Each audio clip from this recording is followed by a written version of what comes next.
All right, ladies and gentlemen, the hour of 1:30 having arrived, if we could ask the chambers to please come to order. Once again, if we could ask the chambers to please come to order. We are reconvening our budget workshop. And in order to reconvene, we need first to call the roll. That is item 17 on our published agenda. So we will ask all members of the board to please take their places at the dais. And again, ask the chambers to please come to order.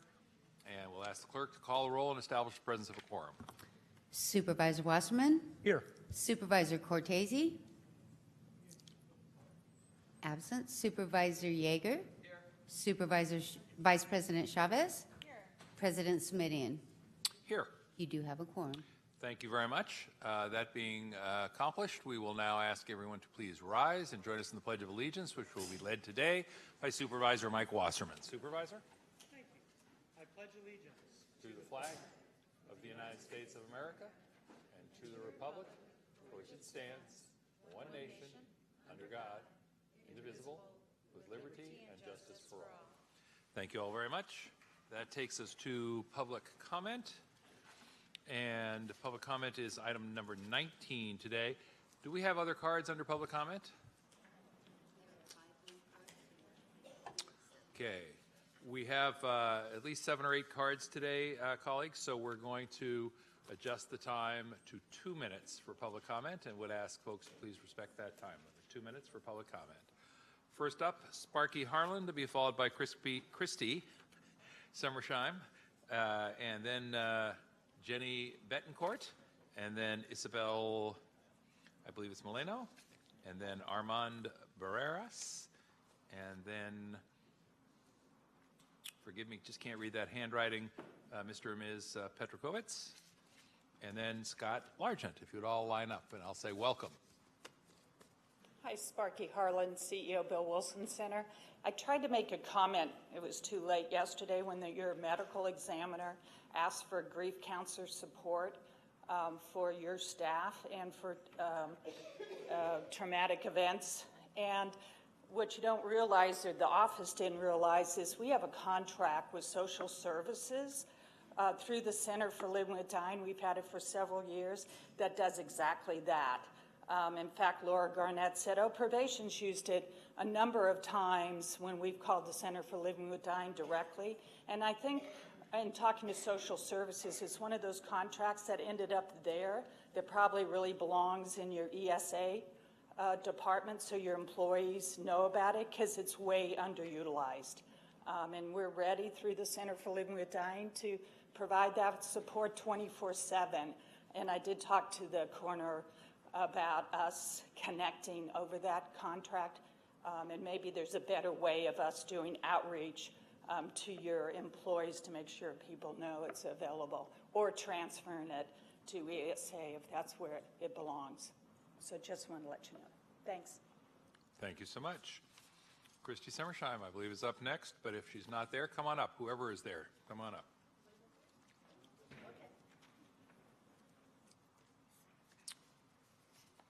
Hi, thank you.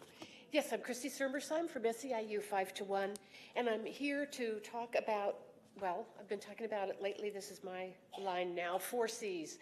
And the work that you all have been doing in the last year, thinking of childcare and the client services for childcare of your own clients' CalWorks families with the resource and referral. And what you've been talking about with the leadership of Jeff Smith and with the whole board is to absorb that work back into the county. But we couldn't find that in the budget documents so far, and we don't know. We're working on that to be able to start July 1st. So we are anxious about that to be either incorporated or confirmed, or what's the status of it. The situation is those people already are located in social services. They provide a wonderful, wonderful service to the community, and the county has that contract, but really ought to do it themselves and has been working on that. Separately from that, I just will report to you, if you don't know, that 4Cs has been in quite a lot of difficulty. They did not get a good report from when they were reviewed by JLAC.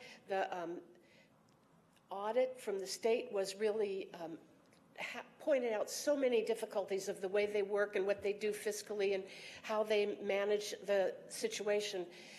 So they don't need to also have to do this resource and referral, and we're glad that you've been for some time now talking about having that be part of the county work, and we're looking forward to working with you on that. Thanks. Thank you so much.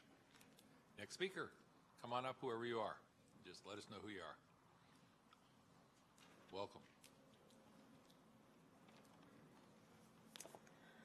Hello, my name is Jenny Betancourt. I'm an eligibility worker for the county. I want to remind you of our county charter, which was adapted in order to promote equal justice and enable our elected and appointed officers to meet the social and economic needs and goals of the people. You are failing to meet our needs. We not only work in this county, but try to live here and sustain our economy. You have failed to acknowledge the worth of over 600 workers, and you are violating agreements. We serve the most vulnerable population, the homeless, disabled, children, and families under the poverty level. Do we have to become our clients in order for you to see us? Do we have to be on the other side of our desks? Eligibility has not been reclassified since 1989, and I can guarantee you that the work we do is very different from 28 years ago. I expect the many useless meetings that end in nothing to stop. We need action on this, not words. Thank you. Thank you. Next speaker, please come forward. I'm back. My name is Armand. I'm with Social Services and also part of the reclass that has been going on for 2 years. And I just want to start off by giving you actually something, which is the CalWorks Employment Services housing payment that came on April 4th, which states that, and I have enough copies for you, which states that the median rent in Santa Clara County is for a family, 1 bedroom, is $2,292, 2 bedrooms is $2,900, 3 bedrooms is $3,728. And excuse me for this cursory paper here, but I put down what the EW1s get paid, their starting class and eligibility, which is $23.41 at 40 hours at a monthly wage is going to be $37.45 minus 30% is $24.97. They're going to have this is our EW class, they're going to get $200 to live on based on the salary. The reclass was supposed to be done already. Jeff, you said that you would be part of it. We never saw you since the agreement that we agreed not to strike. The other issues, as you know, is that the Mercury News on Ken, on your vacant position, talked about that 25% of the county budget goes to safety net. We need to remind you what we do. For example, the safety net is what Medi-Cal, preventing money going to the state. The safety net is homeless, which I will be at today. I will be at Little Orchard right after this meeting, then I'll be at Sunnyvale Shelter tonight. Yes, I work at night. The issue is that we have asked management for the information on retention and recruitment, nothing. We know why. The only county that has affordable health coverage on their specs is San Francisco. They're using counties that do not have affordable health coverage or homeless outreach. Okay. Thank you for your comments. Next speaker, please come forward. Good afternoon. My name is Isabel Molino, and I'm an eligibility worker, and I've been part of the reclass as well. And when we were given an offer of 0% increase, that was what they said their last and final offer. That does not make a definition of negotiation. When you negotiate, you go back and forth. And as far as we've been doing this reclass for 2 years, to come up with a 0% is rather insulting. They say that we're overpaid. And the way that they get their information is by getting averages of the surrounding county eligibility workers' monthly or dollar wage. Santa Clara County has 1.7 million people and change in population. We serve a large amount of clients. San Francisco County has only 929,000 and change population, and they get paid 20% higher than we do. They focus, one eligibility may focus on just one program. Another one just does only ACA. We do all of them. And yet we are told we're overpaid. They also don't have outreach. They don't go to shelters. They don't go to parks to offer the homeless some programs. And I feel that we deserve an increase so that we're not at the poverty level of our clients. Thank you. Thank you for your comments. Next speaker, please come forward.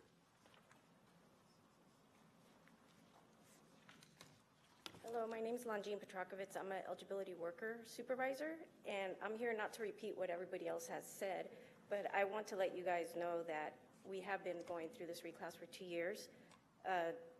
One of the things I want to point out is that, like Isabel said, we were told that we were overpaid. The differences between San Francisco and San Mateo County is that they make 15% more. Our specs were last revised in 1990, and the list of responsibilities keep growing and growing, especially with the Affordable Health Care Act. Now, I did bring copies of the other two supervisors in our county. One is a social services program control supervisor, and they make $7.65 more than we do. And the employment program supervisor, they make $10.44 than we do.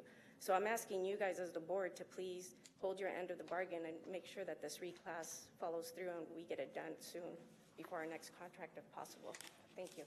Thank you for your comments. Mr. Largent, you're up next.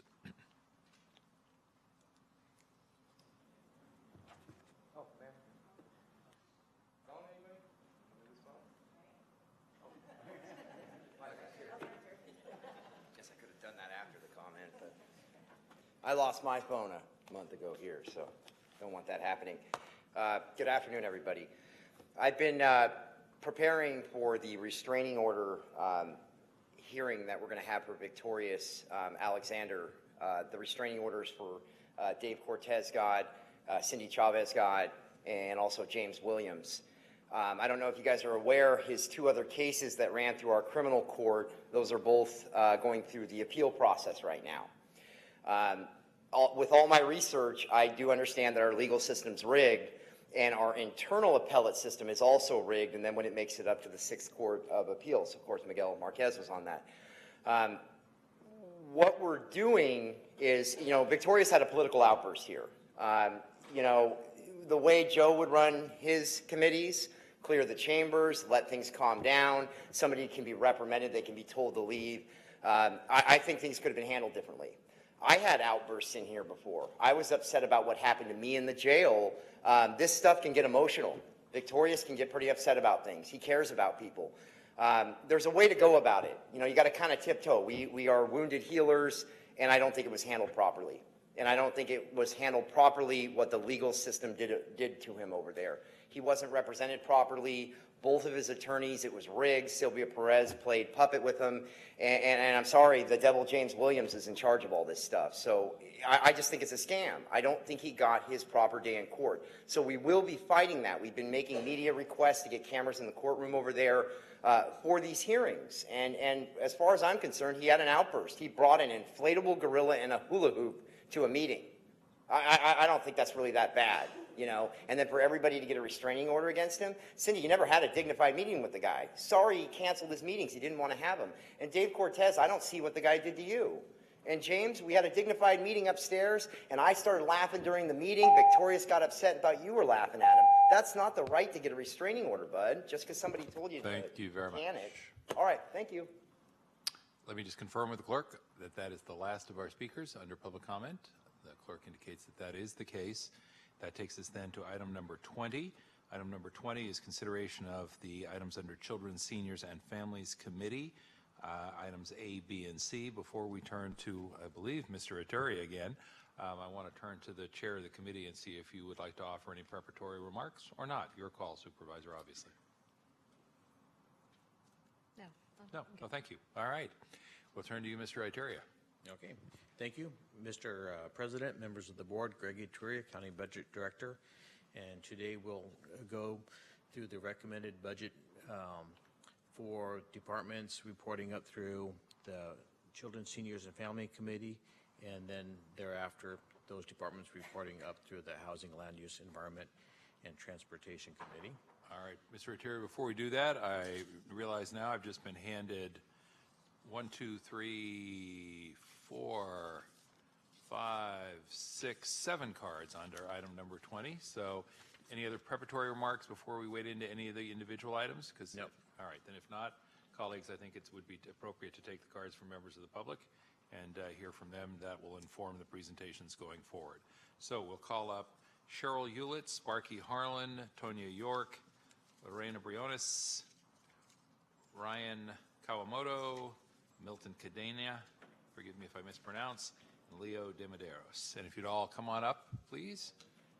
Cheryl Hewitt, Sparky Harlan, Tonya York, Lorena Briones, Ryan Kawamoto, Milton Cadena, and Leo De Medeiros. Anyone who's there, come on up. First in line is first in line. So there you go. Step right up to that microphone. Welcome. Good afternoon. My name is Tanya York. I'm here on behalf of SSA. I'm an IHSS worker and a member of the Public Authority Advisory Board. I care for my youngest sister who suffers from mental retardation. She's a paranoid schizophrenic, anxiety, obsessive compulsive disorder, and she's legally blind. IHSS is a critical service for seniors and people with disabilities to live independently, but there is a huge gap in customer service through no fault of the IHSS staff. The number of IHSS recipients and home care providers has increased 101% over the past 11 years. Combined caseload for 2007 was 23,994. Combined caseload in 2018 is 48,212. The number of IHSS social workers has been increased to keep up with the caseload.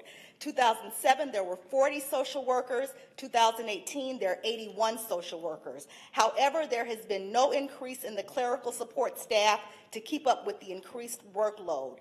These are the people who answer the phones, handle lobby visitors, and scan all of the forms. When social workers return from visits, there is a lot of work to be done by the clerical staff.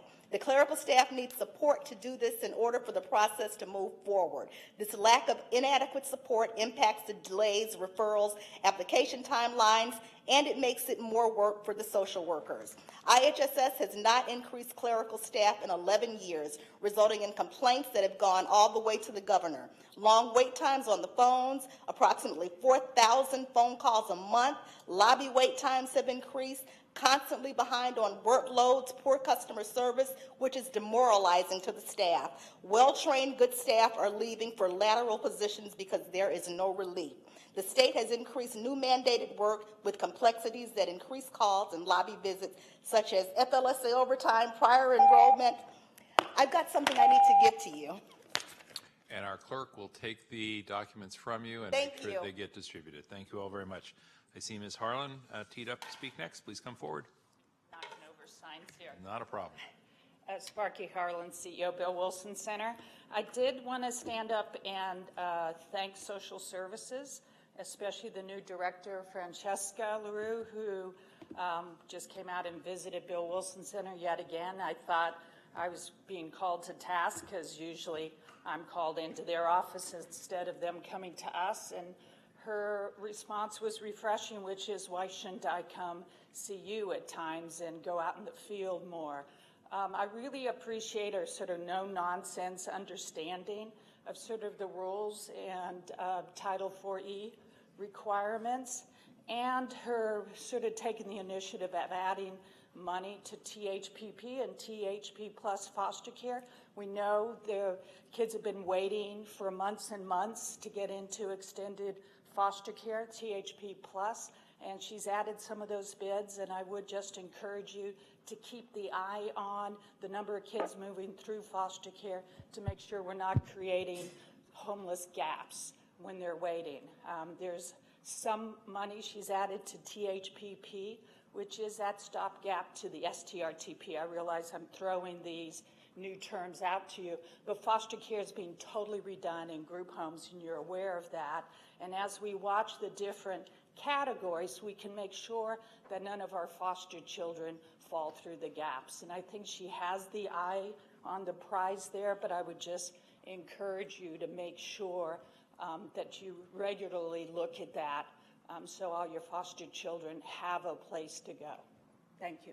Thank you for your comments. Could our next speaker please come forward?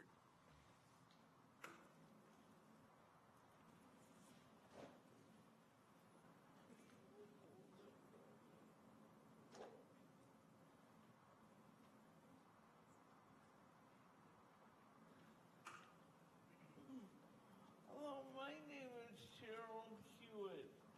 I'm a member of the advisory board for IHSS, and I am also a recipient of IHSS. If I did not have IHSS, would not be able to live independently with assistance. I know that the budget issues are important, but to be a person that have waited in a nursing home for paperwork to be completed so I could live in a community, you need to at least look at increasing the budget for clerical staff so more people can enjoy living in the community.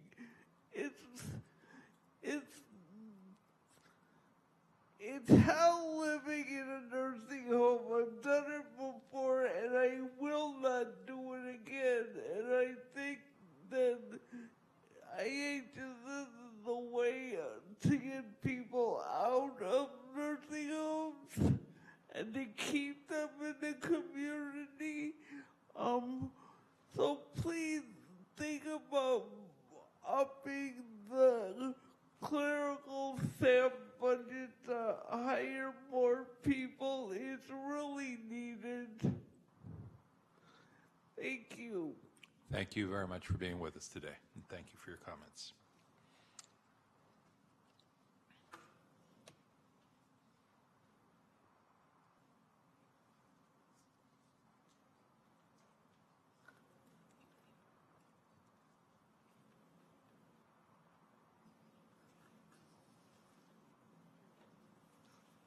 And we'll welcome our next Good speaker. afternoon. My name is Leo de Medeiros.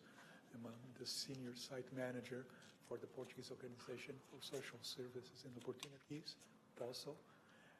And our organization has been a senior nutrition program provider for over 20 years.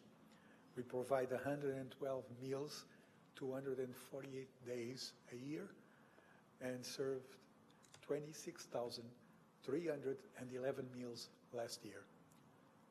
Over the years, it has gotten more difficult to provide healthy and nutritious food for our seniors at the meal rate that the county has provided. Increase of contract is extremely important to us in order to give a salary increase to our staff and move towards meeting the living wage. I'm here today to ask the Board of Supervisors to consider increasing the cook-on-site meals rate to be the same as the catered meal rate of $9.57 per meal.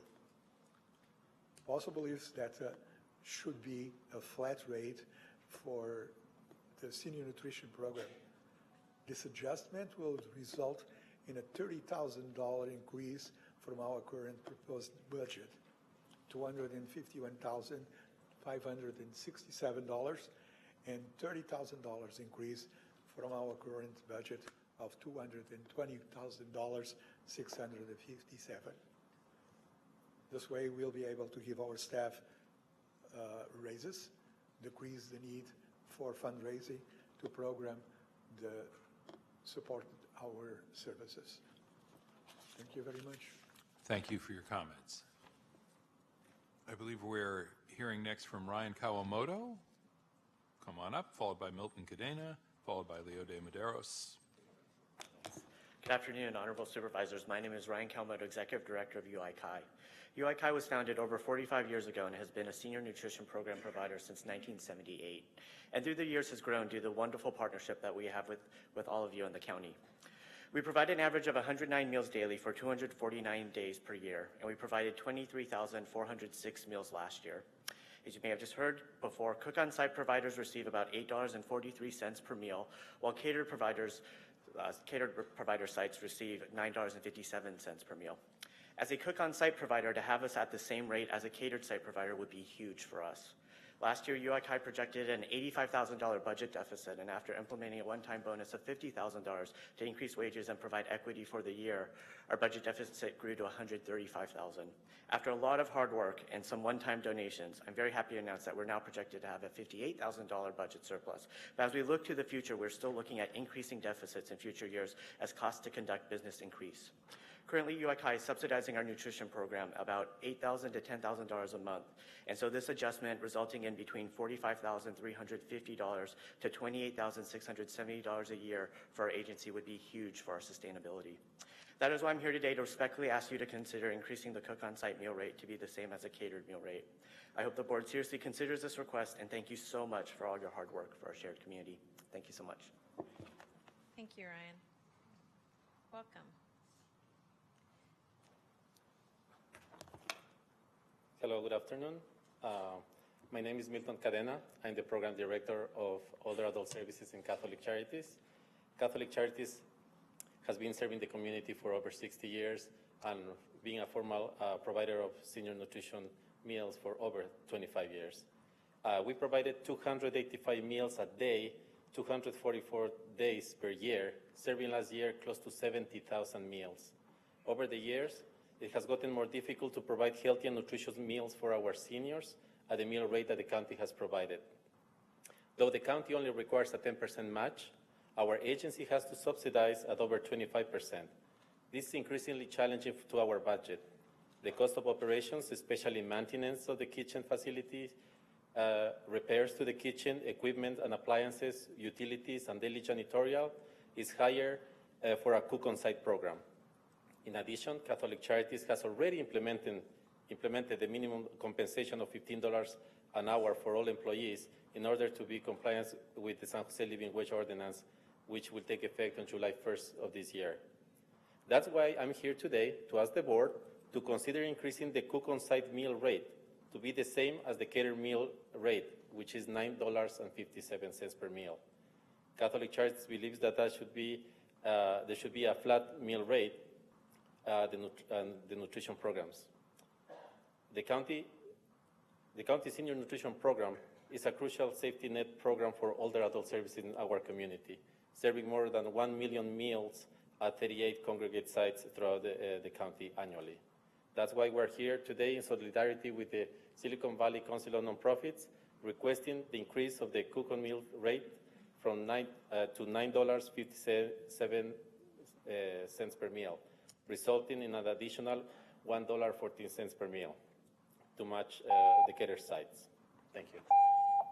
Thank you. Welcome. Good afternoon, Board. My name is Lorena Briones. I am a social worker for the In-Home Supportive Services Program. I'm also the Assistant Chief Steward with SEIU Local 521 for the Worker Chapter. I am here today to talk about the positions that need to be added to the program. IHSS has continued to grow at a rate of over 6% annually for the past couple of years. We have been ranked at 85% for the past couple of years of compliance in the state of California, which leaves over 3,500 of our elderly and disabled unattended to in a timely manner. We continue to receive almost 500 new intake applications and referrals every month that need to be set up and completed within 30 days according to the CDSS regulations. But in-home support services has never met the expectation due to lack of staffing. Currently, we still have 488 open referrals made in the month of November. that we are actively working on. Our backlog continues to grow. With the growing backlog, we are leaving hundreds of elderly and disabled citizens at risk every month. Under the county executive proposed budget, we are continuing to leave our community at risk. We continue to meet with our director, Jim Ramone, on a quarterly basis and support the department's budget proposal in order to address the critical need of the Santa Clara County community. We realize that the funding needed to do so is a huge ask to come from the general fund. However, we are willing to work with the county in order to develop creative solutions to meet the need of the community we serve. Such solutions would include completing a time and motion matrix study to help streamline processes where possible, which we have requested to labor relations. In order to have a sustainable community, we need to have a sustainable workforce. Thank you.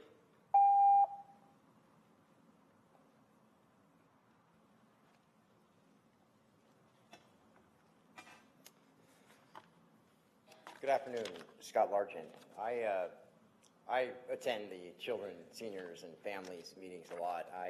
I enjoy those meetings. I started going there thinking that it would kind of, my complaints might be addressed and maybe I could get some feedback, advice. You did reach out, Supervisor Chavez. You had social services reach out. I believe Department of Child Support Services. You started the legwork on it. These people reached out because of you.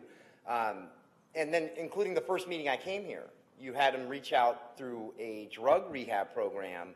And I'm not trying to discredit your work of what you did, but they never put me into a facility to be able to get drug treatment.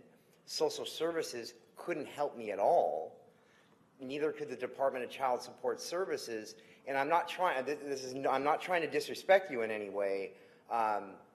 The follow-up, I guess, at that point, if these agencies can't help somebody, do they get back to you and let you know that? Or do they just keep, I think they should keep trying. Because when somebody's coming in here, they're obviously coming in here saying, hey, I need help. I need to know the right direction. I need that roadmap. And that's why I come in here. And I think at the children, seniors, and families thing, I think we should be reunifying families. Now, bear in mind, my ex absolutely despises me because I chose drugs and alcohol over my pregnant girlfriend and my child. But now that I've done the right things, how do we reunify a father with his daughter? I have all the court orders, everything's fine, I've been sober. Is there a way to make that happen at these committees? Is there a way to, that extra seat on there with that court liaison person or just somebody that's like, hey, we can pay attention to the people that want to get back in their kids' lives. They want to get back with their families. They're screaming out for help. That's why I come here. I'm asking for help. I'm trying to do the right thing. So, thank you. Thank you. I'm going to confirm with our clerk that that's the last card we have under public comment. It is. Under public comment on item 20, forgive me. And then I'm going to turn it back again to Mr. Atturia. Thank you, President Semidian. We will begin today by introducing the recommended budgets for the departments reporting through the Children, Seniors, Families Departments Committee, beginning with the recommended budget for the Department of Child Support Services. The recommended budget for the Department of Child Support Services includes a total appropriation of $38.3 million. It includes recommended actions of nearly $300,000 to modify the information technology staff resources to align with business needs, as well as to balance the department's resources to align with state allocations. And I see that Mr. Director Guerrero is here with staff to help address any questions and provide additional information to the board. Thank you. Thank you. Is there any opening comment, or should we look directly to the members of the board? I'm happy to answer any questions and don't have any comments right now. All right, colleagues, I'm looking to Supervisor Chavez. Her light is on. Oh, I apologize.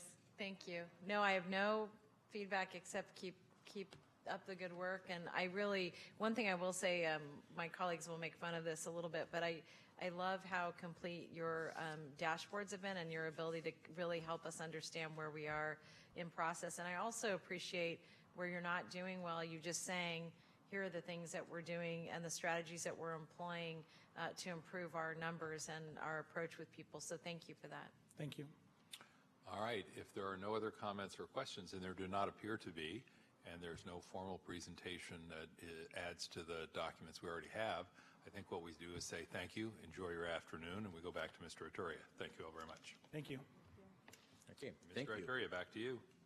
And next, we'll introduce the recommended budget for in-home supportive services. The recommended appropriation for the in-home supportive services is $209 million, and the no recommended actions other than to maintain the current level of budget for through fiscal year 2018-19. And I see that we've got Agency Director Menikachi here to help answer any questions from the board. All right. Colleagues? Supervisor Chavez? Thank you. I think it would be helpful just to give some maybe context or feedback to some of the concerns that people have raised about staffing ratios earlier from the public comment, if you don't mind. Just so you're aware, Supervisor Chavez, this particular budget unit 116 is regarding the IHSS providers' wages and benefits and the cost that the county supports the contract with SourceWise for the public authority. The programmatic issues that were raised by several of the speakers actually comes next under the Social Services Agency budget. Oh, okay. Do you want to respond to it now anyway, though? Sure. Since you're there. Thank you. Yes. So the issues that were raised in public comment are understandably from the recognized labor union as well as the Public Authority Advisory Board. It's an unfortunate situation at the state level for these last several years that the maintenance of effort budget formula that existed with the creation of the Coordinated Care Initiative several years ago offered IHSS programs throughout the state the opportunity to vastly augment their staffs and actually do quite a bit of good work to bring up staffing levels that had been very stagnant for a number of years, and that was due to a specific budget formula. That budget formula went away with the termination of the Coordinated Care Initiative last year, and as a result of that, the state has really put the onus back on the counties to be responsible for offering any staffing augmentations. This has been very problematic, and as a result, the recommendations that we've offered with respect to just increasing in staffing has been, an issue that the county has necessarily had to reflect upon whether or not it's something that the county wants to take on when this is a larger state issue. So I certainly understand the issues that the staff and the unions are raising with respect to the staffing issues. We've put forward in our recommended budget what we believe would be adequate staffing levels, but I necessarily have to defer to the county executive and Office of Budget Analysis with their recommendations for what they're proposing for FY19. And I would just add, there's a couple things. When we did have the opportunity to hire kind of on the state's dime, we did take full advantage of that, and we're hiring robustly. And there is a reopener to the MOE conversation that will come up next year at the state that's required under legislation, and we're hopeful at that point under a new administration, again, the IHSS program, the value, the cost effectiveness of it will again, I think, hopefully be discussed and embraced, and hopefully funding will be restored and allow us to hire up. The other thing I wanted to mention is just the issue, the clerical issues, customer service, that's first and foremost to it. Earlier in CSFC we had mentioned and referenced some of the work we were doing to address customer service, having consultants come in, help us with that. We've had UBT efforts to look at our business processes, trying to tighten that up. We have our CQI manager also working with IHSS right now to take a hard look at business process, to see where we can have efficiencies, automate a lot of the work that we do. In addition, we've also in the past year automated a lot of our document management, a lot of that scanned and electronic now versus a paper process. So we are aware of it. We're hoping to change that, improve the business process, and hopefully get to a better point in our responsiveness and customer service. Bob, what's the time? That sounds like a lot of really important activity. What's the time frame for results? At least to look at some of the process improvements that you all are considering. Yeah, I mean, some of that is underway. That started in the fall and is underway now. The CQI process just began recently. Just within the last few months, but we're actually looking at some deliverables by the end of this calendar year. Oh, great. Good. Thank you. Are there any other comments or questions? Supervisor Cortese. This is actually a legal question. Counsel, I'm sorry I didn't have a chance to ask you beforehand, and I can understand if the response needs to come offline. My understanding is that certain information, data, documents, registry type information is held by SourceWise, and I'm trying to understand why that wouldn't be a matter of public record, something subject to the Public Records Act, or the given the source of funding and so forth. And again, I don't need an immediate answer, but we'll have to follow up and find out exactly what data and information you're referring to. So yeah, I can follow up help separately. fill that in afterwards, but I don't know if it's something that you had experience with in the recent past. It seems like we might have had some. But anyway, that said, it's just a matter of, if we ask for information from our office and it happens to be information that's held by SourceWise, then of course the response we get back from the department is we don't have that. SourceWise has it, and so it's not available. And I just want to make sure it's legitimate for them to say it's not available over at SourceWise. We can definitely look into that, and we'll follow up on that. Thank you. Thank you very much. Are there any other comments or questions from members of the board? If not, any other comments from our staff? No. If not, then we'll say thank you very much. Turn to Mr. Ituria to take us on to the next item, which I believe is now 20C.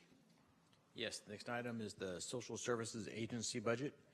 And before we turn to introducing the recommended budget for the Social Services Agency, I'd like to point out that this year's publication of the recommended budget had some changes, including a full recognition that the Social Services Agency budget unit combines the operations of several departments within the agency, that for Family and Children Services, Aging and Adult Services, and Employment Benefit Services, as well as the agency office itself. And the SSA administrative budget's all in one budget unit, and it provides maximum coordination, maximum flexibility, and the ability to draw down and utilize federal and state fundings as much as possible. It's important to do that. But we've also recognized that with the display of that, showing that single budget, that there may be a transition year here where we want to continue to point out some of the different actions and how they affect several of the different departments. So we are, just to let the board know, we are working on a supplemental report to bring to the board to show for each of these actions what of the traditional departmental unit they pertain to, and as we get more familiar with this combined budget that we have during this transition. So just a heads up for the reason for the consolidation in the presentation, and that there'll be some subsequent information coming forward. So that's just a publication thing. The next, I would like to introduce the recommended appropriation for the Social Service Agency budget unit. It includes a total appropriation of $739.5 million. This includes recommended actions of a little over $10 million.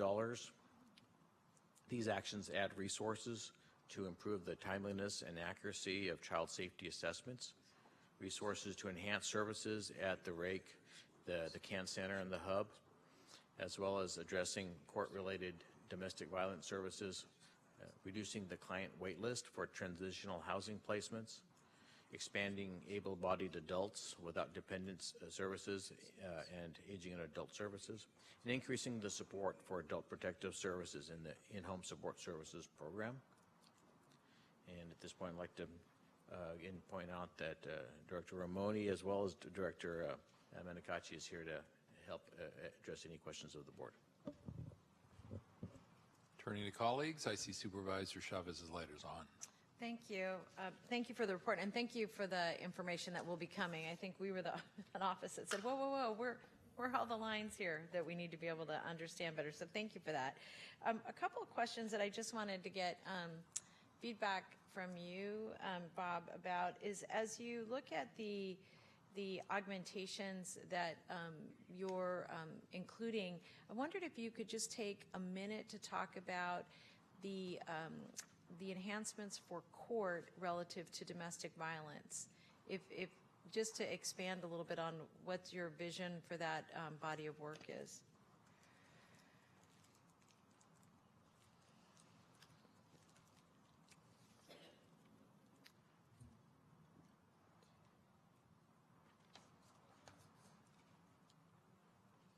So I'm sorry, you said domestic violence? Mm-hmm. One of the highlights that was lifted up just now in the presentation was court work related to court and domestic violence. And part of the reason I'm asking that question is I know at Children's Family Seniors we've had some discussion relative to our partnerships with the courts, and so I thought you might expand on that. Francesca will come down and speak to the work we're doing with the courts.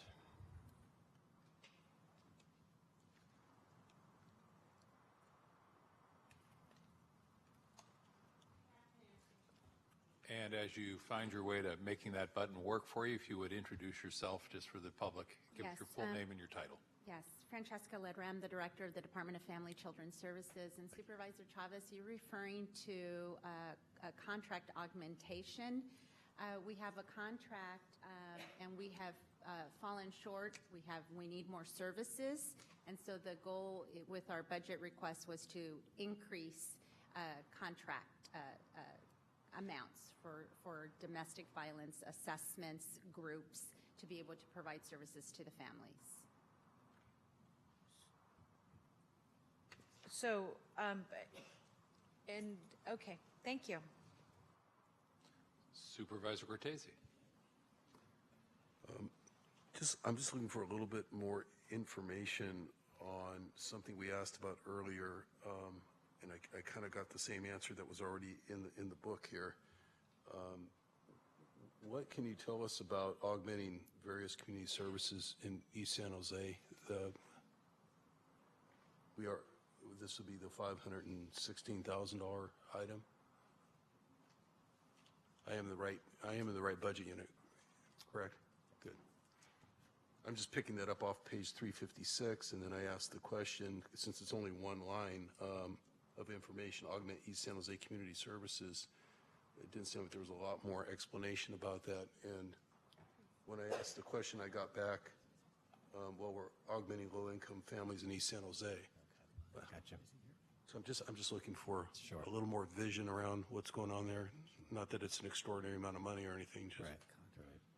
So this is a contract that we had inserted in our budget that is currently administered through the county exec's office with Amigos de Guadalupe for a variety of different services that they provide.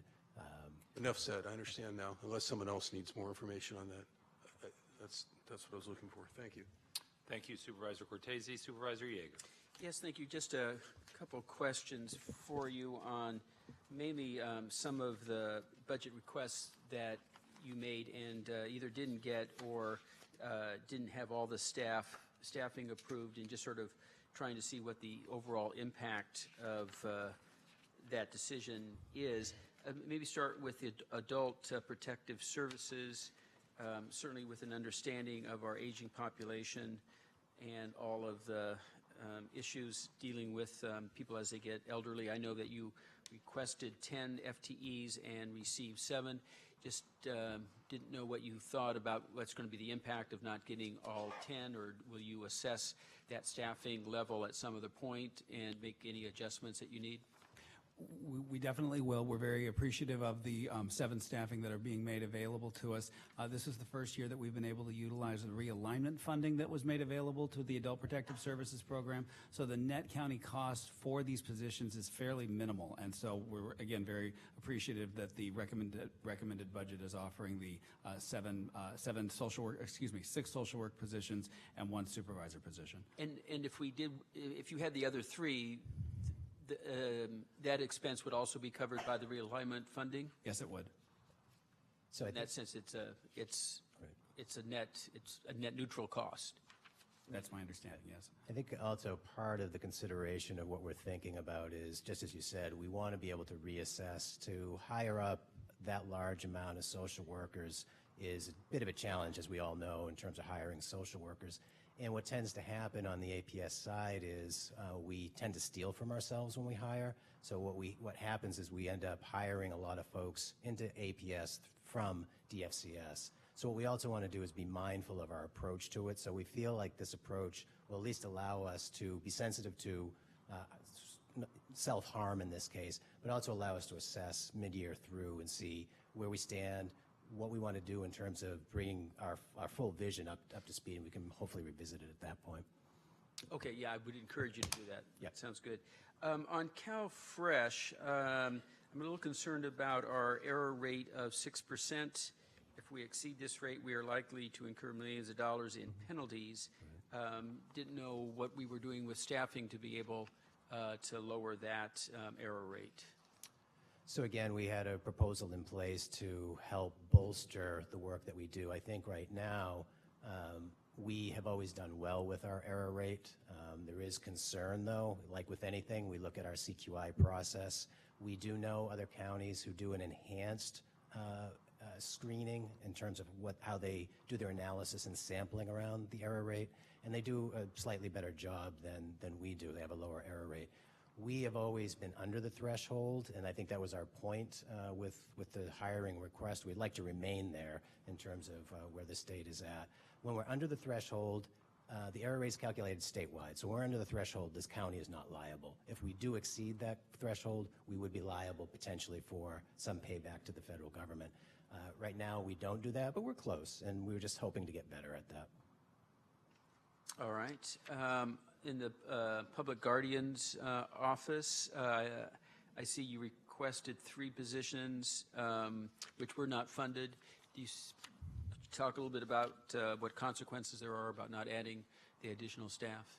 The supervisory position that we requested was to simply offer the probate ongoing unit more opportunity for better supervision. These are the long-term cases that we maintain within the program where the deputy staff are responsible for all aspects of a conservatee's life, oftentimes through the end of their life. And so we were hoping to be able to expand our supervisor and increase our supervisor to staff ratio by the addition of an additional supervisor. We will continue to do what we're doing now, which is to just work very closely with the staff to the best of our ability. The other 2 positions that were requested were just to augment a deputy public guardian staff member as well as a deputy estate administrator. We have been relying on extra help staffing for these last several years due to not obtaining additional staffing in prior fiscal years, and we will continue to do that. The need is still there, and we understand again the priorities just were not in favor for an augmentation to the public guardian's office this particular year. Well, it sounds a little concerning, given what important work the office does. Maybe Dr. Smith, getting a little bit of additional information about what the impact would be without hiring those staff, making sure that, again, that the services that our clients would expect are being met. We'll get back to you. And then lastly, on the senior nutrition program, and I'm a little unclear about some of this. This has to do with cuts made from VTA on senior passes that we would use, that seniors would use to go to the senior centers for meals. Right. And San Jose, San Jose is closing this program, and I didn't know if you had any sense of what kind of impact that might have on the seniors that we serve that are going to be going to some of these community centers for their meals. Thank you.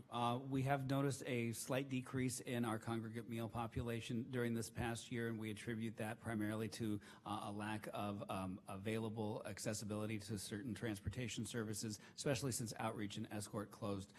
We have, again, relied on an extra help staff member from outreach and escort who generously came to work alongside us this past year.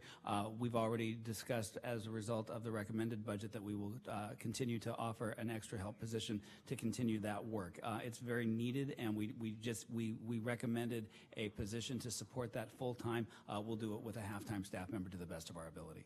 Great, thank you. Those are my questions. Thank you. Supervisor Cortese, no further questions or comments. Any other comments to be directed to the board? Mr. Aturia? If not. Yep, thank you. And next, Say thank you once again.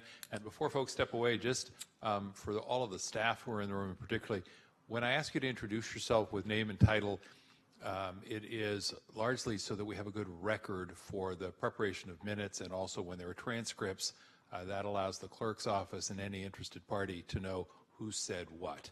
So it's not that we don't know who you are and appreciate the roles you play, it's that it's very helpful in terms of keeping a record of our meetings and making those available not only to our own staff here, but to the members of the public. Thank you again. All right, Mr. Ituria, that takes us, I believe, to item 21, does it? It does. And before we go to you, let me check and see if we have any cards on these items. We do not have additional cards on these items. All right, then, Mr. Ituria, if you'd like to go ahead and lead us through items 21A through G, please. Okay. At this point, we'll introduce the recommended budgets for the departments that report up through the Housing, Land Use, Environment, and Transportation Committee, beginning with the Planning and Development budget. The recommended appropriation for the Planning and Development Department budget is $19.9 million. It includes funding to provide vehicles for code enforcement officers that were allocated by the board during this past winter, and that otherwise funding to maintain the current level of services. So at this point, I see Mr. Gerard's in the audience and available to answer any questions of the board. Mr. Gerard, any comments or questions preparatory to hearing from members of the board? None. Colleagues, Supervisor Wasserman. Thank you. I just want to say thank you. I see the additional dollars for code enforcement vehicles and all, and attacking the blight situation, especially the areas that I'm familiar with in South County. I appreciate that. It's being well received by the chamber and the community members down there, and I'm looking forward to the next 12 months making a visible difference and then it being maintained. Thank you very much. Thank you, Supervisor. And Supervisor Wasserman, my apologies. I meant to turn to you and see if you had preliminary remarks before we entered into this section. Excuse me, Supervisor Cortese, my apologies. I meant to made that mistake before. Supervisor Cortese, did you want to offer any preliminary comments about the jurisdiction of Hewlett on this item, on these items, plural? Forgive me again. You know, so much is laid out in, in the budget documents that we're reviewing, just in terms of what the scope of the committee is. But let me just do a real quick lightning round on some of the things that we've been dealing with over the last year, and I think to some extent we'll continue to be dealing with. And some of it's new, and some of it's rather exciting. Ag preservation would be one of those, and the task force has already met once that the Board of Supervisors sanctioned, and we're looking forward to meeting again here shortly. Airports, of course, and the airport study has been ordered up, and that's going to be coming back very soon. We all know about the 50,000 acres of parks, and parks reports into the committee, and it seems like there's always something to deal with there, whether it's tree preservation or other issues. Cannabis, which seems to always be a pretty new issue as well as a pretty old issue. Climate and sustainability, I think, is really something the committee has kind of resurrected its not only its interest in, but its oversight abilities around homelessness, housing, including farm worker housing, and the board can expect a farm worker housing ordinance to be coming forward very soon to try to expedite opportunities for farm workers, especially down in South County. We deal with everything there from school crossing guards to the new animal shelter, which Supervisor Wasserman could tell you a lot more about than I could because he's been all over that. Code enforcement, lots of new things there. I think many of the board members are aware of that. We're still trying to get the public to be aware of the fact that we now have a dumping hotline for people that notice that kind of stuff going on, a blight ordinance that's in process, and an app you can download on your phone to report various kinds of code enforcement issues that are happening, and that is in the process of being consolidated or migrated from the Roads Department over to the Planning and Development Department and Code Enforcement Department as well. Of course, we've been dealing with drought off and on, mostly on, over the last couple of years, shoreline issues, and potholes, just to name a few. So I just wanted to highlight those items so that people understand when they hear Hewlett what it is we're doing in those committee meetings. Thank you. Thank you. Thank you very much. And again, my apologies for the... No apology needed. Thank you. All right, Mr. Ituria, we had no additional comments or questions to my knowledge on the first item, A, so I think that takes us to Consumer Environmental Protection Agency, which is item B. All right. Okay. The recommended appropriation for the Consumer Environmental Protection Agency is $60.6 million. It includes $1.2 million of recommended actions to add resources to enhance customer service, to coordinate safety and environmental compliance efforts, to support animal care and control efforts, to meet increased surveillance needs for mosquito-related viruses, as well as to augment services for the University of California Cooperative Extension programs. And I'm going to ask if we can go back to the last slide. Thank you, whoever's the fingertips in the sky. Thank you. Is there a presentation, or should we look to the board for comments or questions? All right, could we get staff introductions just for the record, please? Joe Zintek, Director, Consumer and Environmental Protection Agency. And Michael Ballier, Director of Environmental Health. Thanks. Supervisor Cortese, your mic is still on. Next unit. Thank you. All right. Any other comments or questions? I have a couple of quick ones. Augment services for the University of California Cooperative Extension programs. Is this the continuation of 4-H, or is there something else embedded there that I should know about that I'm not thinking of? We've had a one-time funds from the state of California to increase 4-H services and make them more relevant. So this is funding to continue that after the one-time state funding has gone away. It's been very successful. We've got, I think, almost 1,800 participants, and it's focusing on math and science and just much more relevant. Yeah, thank you. I asked in part because I've got, I think, 3 4-H chapters in my district alone, and people are often a little surprised that 4-H is as present as it is in part of the county that's a little more developed than others, shall we say. Another question, and I believe my staff has reached out to your offices about this. I asked the public health folks in the earlier conversations, Lyme disease, ticks, tick-borne Lyme disease. Does vector control have a piece of this conversation, and if so, what's happening there? Yes, thank you. Again, Michael Ballier, Director of Environmental Health. Thank you for bringing that question up. There's been a lot of media coverage of late about an increase in the prevalence throughout the country. I'm happy to report to you guys that we are not seeing that here in Santa Clara County. We have a very robust program in place where we're doing tick surveillance, and we actually do sample thousands of ticks, and we are, on average, we're only seeing about a 1 to 2.5% infection rate or positives for the virus. So we're actually doing pretty well locally here, and as well as paired with our education programs and outreach, we're happy to see that continue to be on the decline. Thank you. I think what I'll do is ask my staff to follow up and see if we could have maybe a brief conversation, can just be by phone, sure. With my office, Public Health, and Vector Control, just so we're all on the same phone line at the same time having the conversation. But I appreciate the fact that it's something Vector Control is mindful of and attentive to. Yeah. All right. Anything else on this item? I see Supervisor Chavez, your light is on.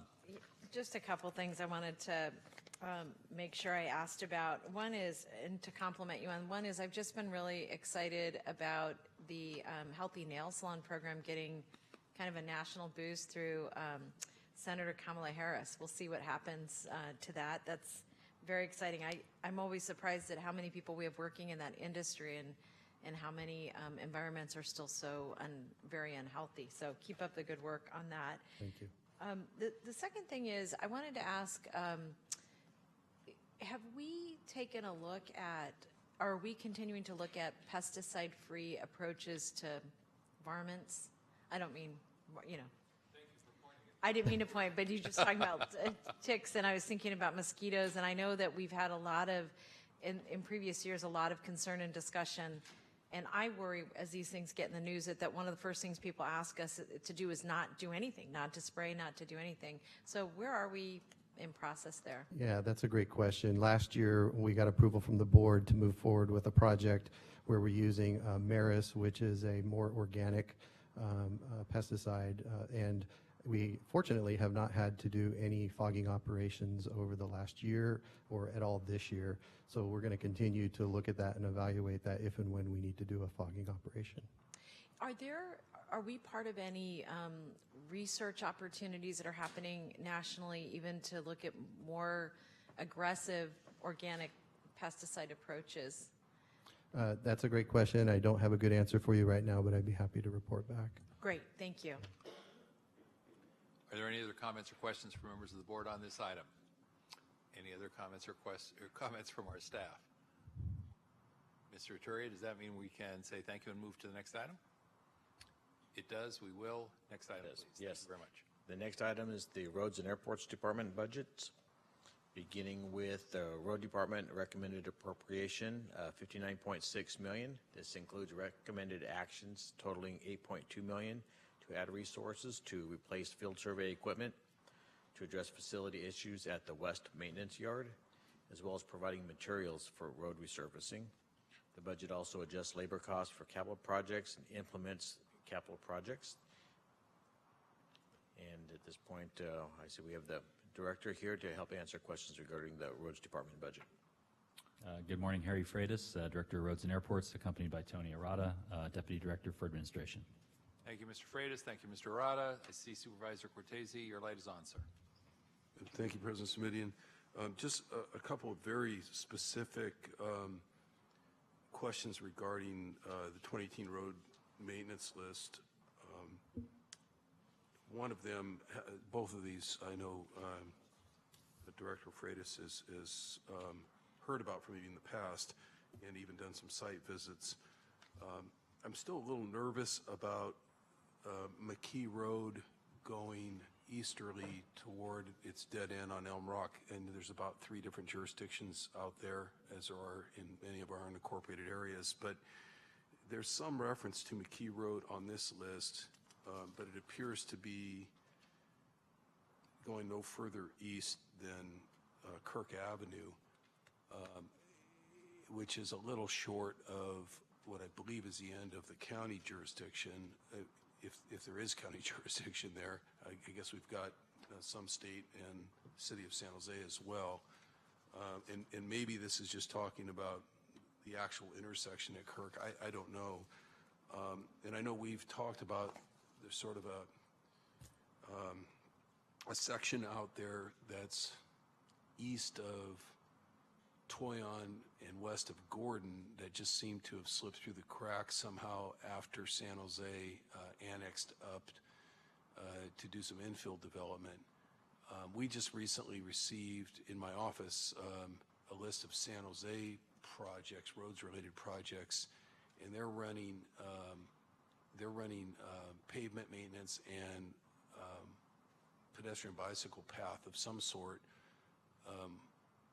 up to Toyon, but no further east. So that same section between Toyon and Gordon, which I know you're familiar with, otherwise I wouldn't attempt to even describe that over the microphone here, seems to be, MIA again. It's just sort of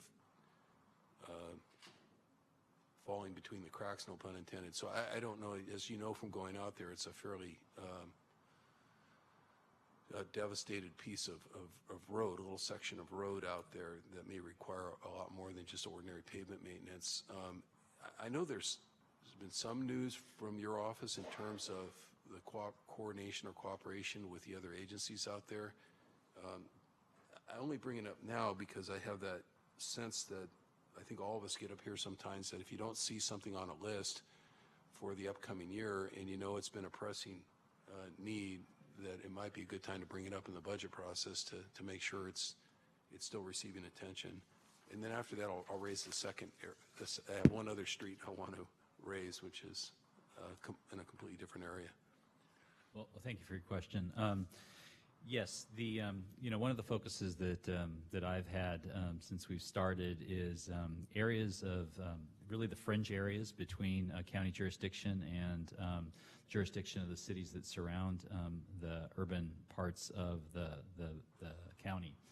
And where those annexations are occurring, there sometimes isn't a orderly annexation process with regard to the public right-of-way. There's usually a very prescribed and orderly process for annexations regarding private development and how and when they should come in. So I've already started meeting with ABAG on involving roads and airports, first of all, to prevent this issue of these patchwork roadways in those peripheral areas from continuing to occur. So that's one prong to the approach of solving this issue of inconsistent maintenance on those roadways. And the second is to pursue maintenance agreements with all of our jurisdictions that provide an orderly and consistent manner to roadway maintenance that includes the county's roads that the county should maintain or roads that potentially that the city should maintain with kind of even trade-offs so that when we run a paving machine, we don't have to stop it for 300 feet and then start it up again because there's an imaginary or a real jurisdictional line, but to the motorist, that line's imaginary. They just see McKee Road. So we get that, we understand it. With regard to that particular section of Toyon, I'm currently working with the city of San Jose on their paving project to make sure that we enter into a cooperative agreement to take care of our pieces. I'm not picturing that distinctly right now. I want to check that segment and make sure that it's going to be covered. So I'll check that particular segment today and make sure that we cover that piece with the city's paving project. I think we will be bringing these new maintenance agreements to the board for approval as we start to develop them with the various cities. And we've talked to the public works directors throughout the county about this concept. Yeah, that's great. And the budget question about that strip there is probably most urgent for me as opposed to the cooperative agreement that you just described in the sense that we're going to have to vote on the budget pretty soon. But the cooperative agreement would also be, I think, something important if you can give us, each supervisor, a paragraph on that at some point, at your convenience, get that to us. Because we're out of community meetings a lot of times where we're right on these lines. In fact, one of the most popular places that Supervisor Chavez and I get called into community meetings is at the hall at the Foothill Presbyterian Church, which sits right exactly on this frontage that's all beat up because it's in between jurisdictions or whatever we want to call it. So when we're able to go out there and people say, what are you doing about the underlying problem, how are you making sure these things are not slipping through the cracks? I think what you're describing is a great answer to give. So I'd appreciate having a crib sheet that we can bring with us to these community meetings and let them know that kind of coordination is starting to happen. The other, which I know we've had at least a brief conversation about, Harry, is Quimby Road. And I'm talking about Quimby Road that traverses over Mount Hamilton, not over Mount Hamilton, but over the first ridge and drops into Grant Park and then ultimately intersects at a T intersection with Mount Hamilton Road. I think it was actually part of the Amgen tour at one of the more recent years. I don't recall exactly, but last year when Mount Hamilton Road was shut down, which is a Caltrans jurisdiction, of course, but when it was shut down for something like 120 days or more due to sinkholes and slides, and the road was just completely devastated, the only thing left was Quimby Road as far as access, not only into the rural backcountry, that inconveniences just a handful of residents back there, but for the 10,000-acre Grant Park that we have back there, we're one slide away from having to cut off pretty much anybody from getting in and out of there other than by helicopter, including our own personnel, CAL FIRE personnel, and so forth. And that road, slides have already narrowed that road to the point where, stopgap measures have left it barely more than one lane on blind turns coming in now. So it literally is one slide away from, from being cut off, much like Highway 130 or Mount Hamilton Road was last year. So I'd just like to ask again, as part of the study session, if we can get, some kind of an assessment as to whether or not there's budgetary need this year. Is there augmentation needed? I understand that we're dealing with a separate fund here on the maintenance list than the general fund, but when we also have, the park is a separate fund than the general fund too. But at some level, the county has to say, look, our roads to our park, whether they're separate funds or not, are at risk and may need some general fund augmentation. And I'm guessing you haven't had a chance to do an engineering estimate or anything like that out there, but if you can give us the back of the envelope response as to what kind of work is needed out there and what the general cost figures are, at least we can have that discussion here and maybe talk to the county executive about whether or not there's resources available, to try to get that work done sooner rather than later. So again, it's just a request for information between now and the final budget hearings. Very understood. Just one more comment about that. We are going to do an engineering assessment for Quimby in particular. I want to, just let the board know that we repaired most of the repairs. The road fund borrowed about $21 million about a year ago to do all the slide repairs from the end of the 2016 winter, actually early 2017. Winter storms, and we've completed almost all of that work, and what we found is that almost all of the road failures, but not all, but a great deal of the road failures were related to culvert failures, meaning the water needed to cross under the road, the culvert's either deteriorated, blocked, damaged, the water goes across the road and washes out the road. So we've also included in our work plan, I've asked our maintenance group to start to put together an inventory and assessment of the culverts throughout the county on our mountainous roads, and to try to assess where our risk is, because I do understand that one slide away from not having access. And a lot of these roads, we do understand that there's only one way in, one way out, and we understand the public safety kind of concerns around that. So we're going to do some preventative work on the issues that you've raised around Quimby Road countywide, and then we'll also prepare an off-agenda item prior to the budget on an assessment of what's going on with Quimby in particular. No, thank you for that. Thank you, Mr. President. That's all I had. Thank you, Supervisor. Supervisor Wasserman. Thank you. Mr. Freitas, in another 10 days or so, he's going to start some work on East Dunn Avenue in South County. And my office is starting to get bombarded, especially in the last few minutes here. I see on my tick, tick, tick on my emails by residents there talking about the 6 to 8 week project and the road closure from 8 to 6 and the opening from 12 to the 15-minute opening from 12 to 12:15. I don't know. I know you've got roads and airports. I think of Ron Moore's roads. I don't know the total extent of knowledge if you have of that particular project, because you're in charge of all roads throughout the county. But I wondered if you could touch for just a moment or two as far as any community meeting that's taken place, what kind of notification has happened with the residents. The people writing now are saying they heard about it from others and did not get emails. I don't know if there was a mailer or what. But I wondered if alternatives such as, God, I never like to extend a project, but I also understand because of the topography of East Dunn as compared to West Dunn, the going through, there's not really another way to come back in. The damage is so much, and the reconstruction and the structural and the engineering that needs to be done is so excessive. I understand there needing to be times when traffic either way is prohibited for safety of people working and drivers. I just wondered if there's anything else you're looking at to help mitigate the inconvenience and the length of time and the 8 to 10 hours a day that we're talking about with the residents at this time. Absolutely. You know, this is a current issue, actually, that just cropped up in the last day or two. We did send out a notice to all residents that we were going to begin the slide repair for East Dunn Avenue. This will be, actually, I think it's almost relatively the last road of all the slide repair that we're doing. I think Dunn will be last.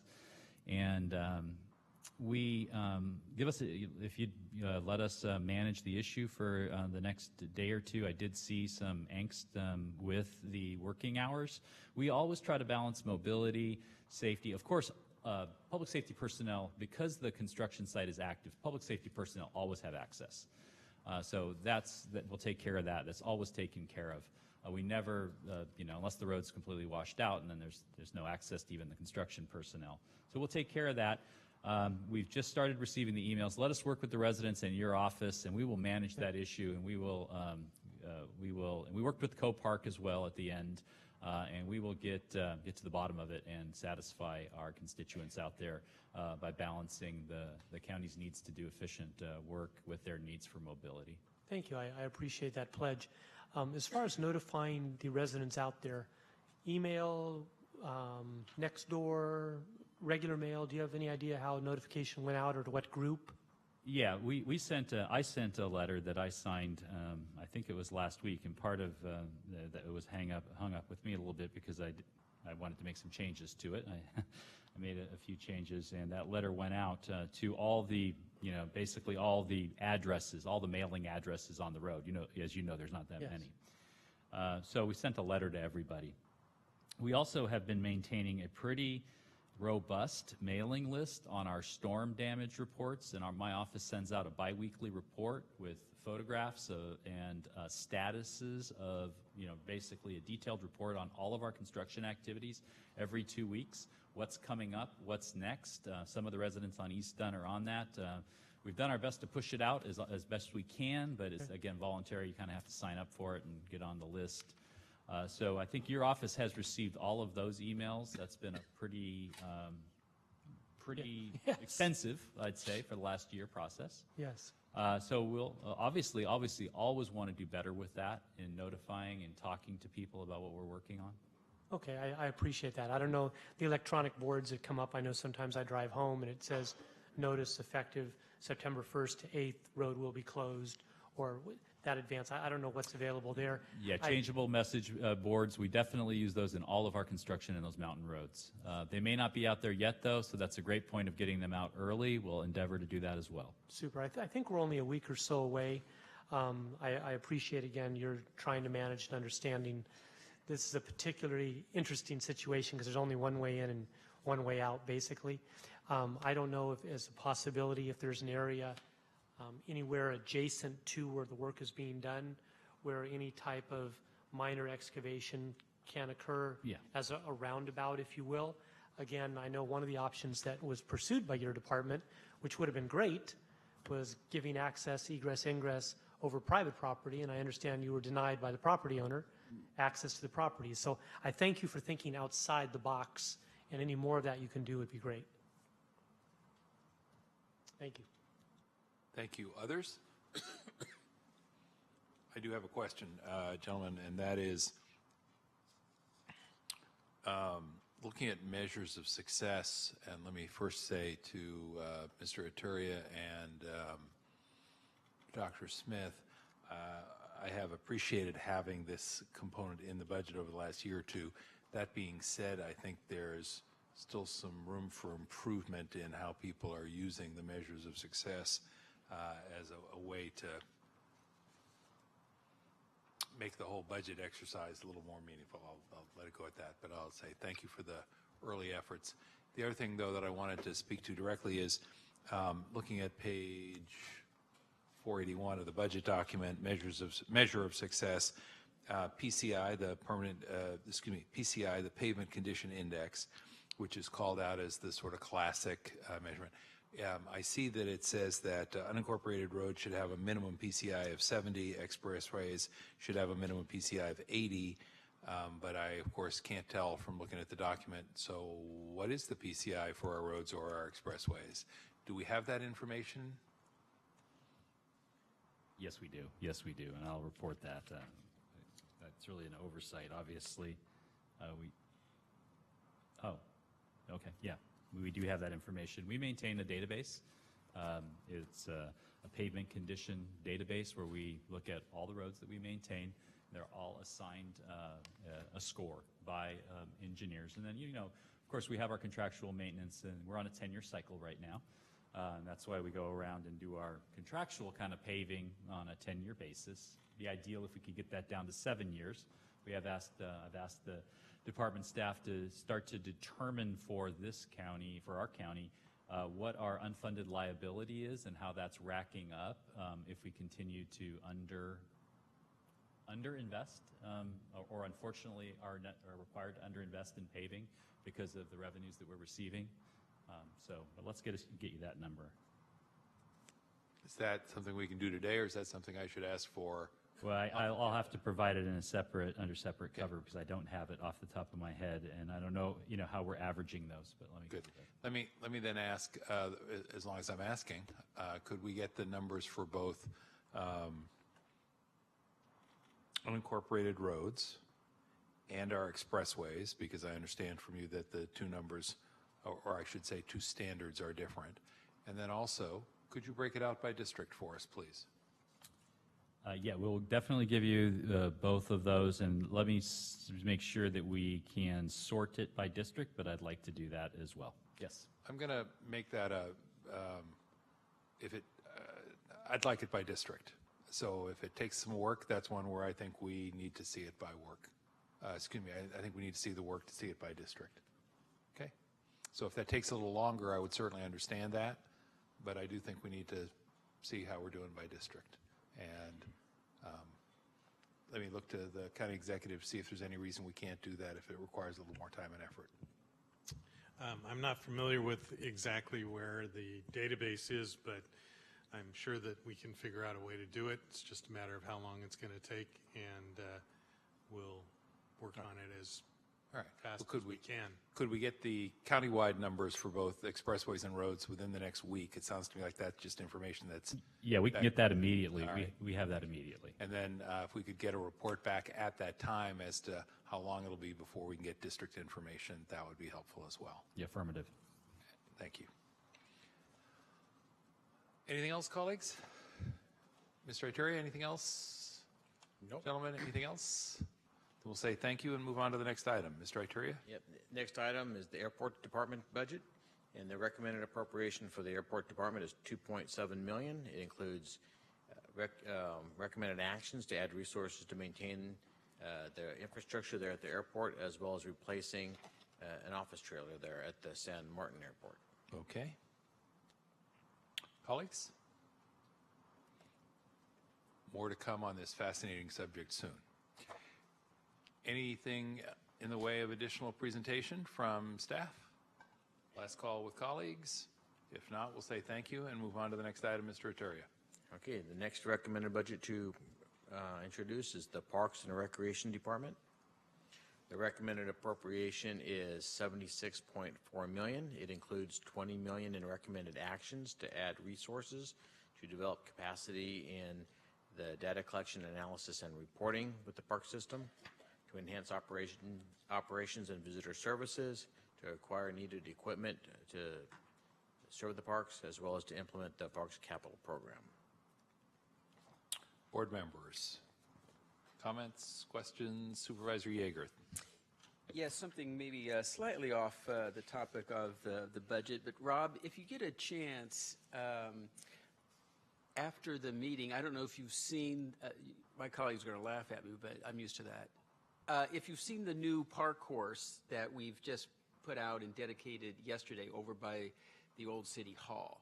And I thought because you're here, to have you go over and look at it, because I think it might be an excellent piece of equipment for some of the parks. I think in particular Fasona. Most of the playground equipment we have is for children, which makes total sense, but this is really for adults, and it's just one of the best overall pieces of outdoor equipment I've ever seen, and I can see parents using it while they're watching their children, or all the joggers who are going by who decided to do some monkey bars or some chin-ups or some sit-ups. and I just thought I'd have you sort of look at it. Dr. Smith and I were out there, using it the other day. He's already lost 5 pounds. It's really quite remarkable. And so if we can sort of get adults to be more active rather than perhaps just sitting on a bench watching their kids or something, I think it would be exciting. Certainly. Any other comments or questions from staff? From the board? Anything else from staff? Mr. Aturi, anything else? Okay. We're going to move along. Get some exercise briskly. Thank you. On to the next item. Okay, next we're introducing the Santa Clara County Central Fire Protection District recommended budget. And the recommended budget for the Central Fire District includes recommended ongoing appropriations for operations at $118 million, in addition to one-time allocations of $25.4 million. The one-time allocations include funding for fire station replacement, as well as for fixed assets. And are we going to take these one at a time, or are we going to take E, F, and G all together? How would you like to proceed on these? One at a time. All right. Then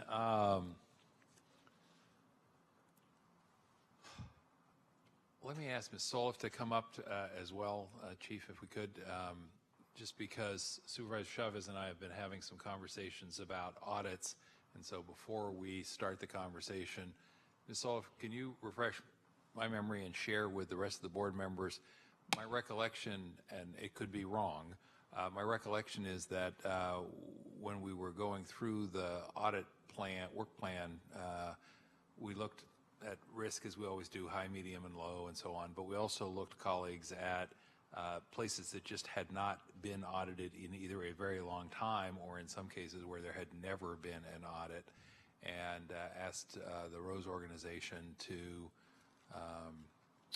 look at the various fire protection districts, fire districts. Where did we leave that? Is it headed to the full board? Forgive me, I'm afraid I'm blanking on the status of that. Cheryl Solov, Management Audit Manager. Where we left it was that it was added to the proposed work plan and will come to the Board of Supervisors on June 5th.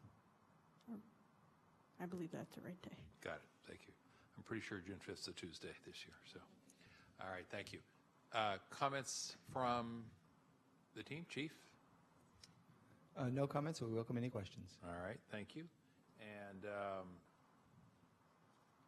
board members? Supervisor Chavez. So I don't have any questions. I just wanted to say happy last budget to Chief Kemna. I was going to remind him that they're public meetings, and we look forward to seeing him again. I'm happy to be here. Thank you very much, Supervisor. Sorry, go ahead. And just to say thank you for your incredible leadership and service. Thank you. I appreciate that. All right. Anything on this item before we move on to what I believe would be item F? Nope. Board members, let's go to item F then. Okay. Next, the Los Altos Hills County Fire District.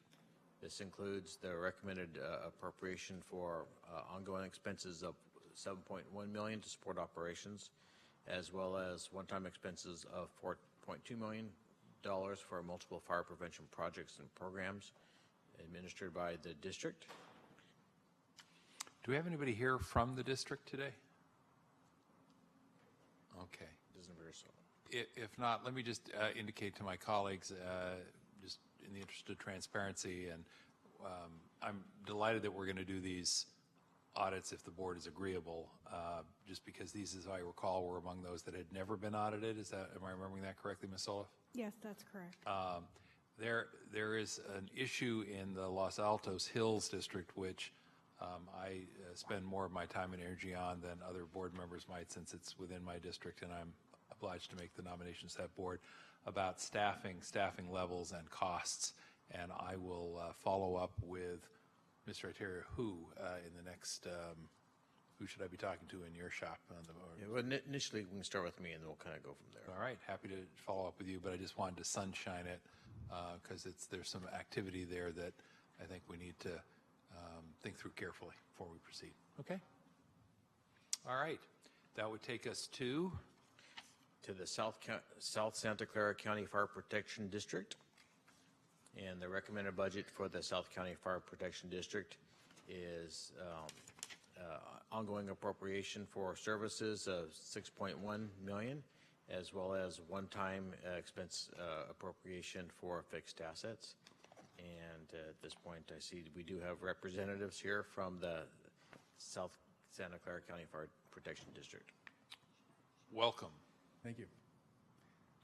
Board members, are there any questions? Board members, are there any comments? Mr. Aturia, do you have any other comments? No other comments. Patient gentlemen who have been here for a while, do you have any comments? Anything you want to share with us? No, we're good, and we welcome the audit. Just to follow up, first of all, sorry, Derek Whitmer, Fire Chief for South Santa Clara County Fire District. Thank you, Chief. And we do our financial audits every year, and we actually had a consultant came in and overviewed the South County Fire District and the City of Morgan Hill, so we'd be able to provide that information also when that time comes. But other than that, look forward to working with you for another year. Thank you all so much. I believe that completes item 21G. I'm going to look to Mr. Aturia. I'm going to look to Dr. Smith and say that completes all of the items. Gentlemen, are there any other comments you want to make at this point before we adjourn, and or colleagues, are there any comments you would like to make or last minute questions or requests of staff before we adjourn? Dr. Smith, nothing? Mr. Aturia? No other comment, just a reminder that we have budget hearing commencing on June 11th. All right, and Dr. Smith, you look like you might be reconsidering? No. No, all right. Colleagues, last comments, questions, requests? All right, then without objection and hearing none, we stand adjourned. Thank you all very much. Ms. Sullivan, thank you for joining us.